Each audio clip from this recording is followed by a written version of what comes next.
Recording studio Pattharghat.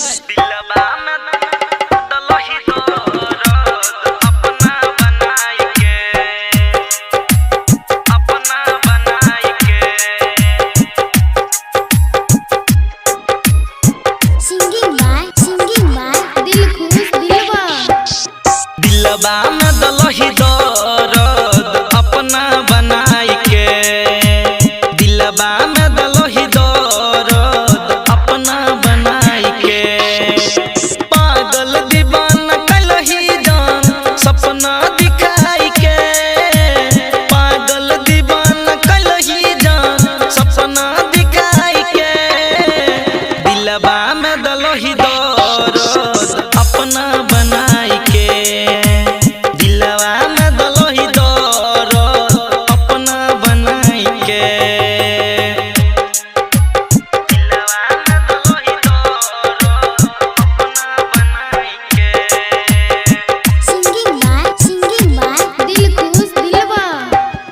बचपन से प्यार कलही जान गलही को ना भुलाई, दूसरे के नाम में हदी जान ललही को ना रचाई, बचपन से प्यार कलही जान गलही को ना भुलाई, दूसरे के नाम में हदी जान ललही को ना रचाई, अपना से दूर कलही जान सब कुछ छुपाई के, दिलबा में दलही दर्द अपना बनाई के।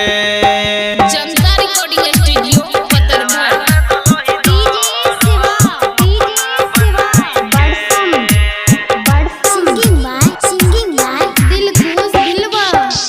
राइटर ऋषिराज से कलही तू बियाह गे, दिल खुश दिलबर के जिंदगी कैले तू तबाह गे, राइटर ऋषिराज से छोरी कलही तू बियाह गे, दिल खुश दिलबर के जिंदगी कलही गोरी तबाह गे, पवन के संग गलही गोरी हमरा भुलाई के, नीतीश के संग गलही छौरी हमरा भुलाई के। Recording by दिलकुश Dilwar.